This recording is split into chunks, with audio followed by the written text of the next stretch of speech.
Hey everyone, talking about Polo Red, the Eau de Parfum version by Ralph Lauren.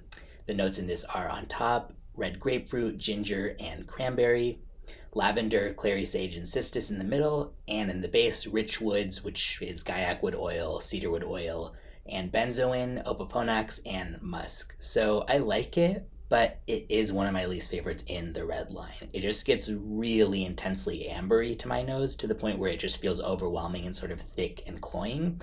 The woodier notes seem to kick in earlier than I would have expected and kind of overtake the earlier notes too, which is a shame for me because I love that ginger, grapefruit, cranberry opening. And I also find though that this is kind of less unique than most of the other ones in the red line, maybe because of its just being such a dominantly like woods and amber scent, which so many other things are. My favorite in the Polo Red line is the Intense, and then second favorite would be the Original. This would be at the bottom. There's like six total. There's the Intense, Original, the Pride version, Extreme, Remix, and then this one, the Eau de Parfum. And if you've tried other versions of Polo Red flankers and like them, I think this would be good to sample and see if it's to your taste because some people do think this is the best one. This is not like objectively saying it's the worst one, just for my particular taste it is.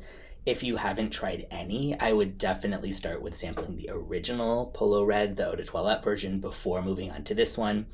This would also be good if you like the original and you want something that's much thicker and more substantial feeling, but at the same time, don't think that this is going to have massive projection or longevity just because it's an Eau de Parfum version, because it's really thick, but it still doesn't have like this huge monster longevity or projection either. So it doesn't really even have what you might think of the good sides of those kind of things.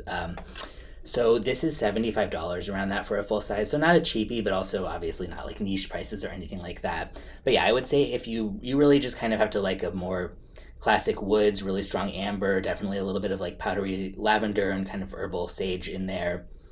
But don't go in it being captivated by the opening like I was, because you might be disappointed. That ginger, grapefruit, cranberry mix that's kind of a staple of a lot of the red line just does not last long in this one especially. So I'll put a link in the description where you can get a bottle or a sample if you want to check it out for yourself.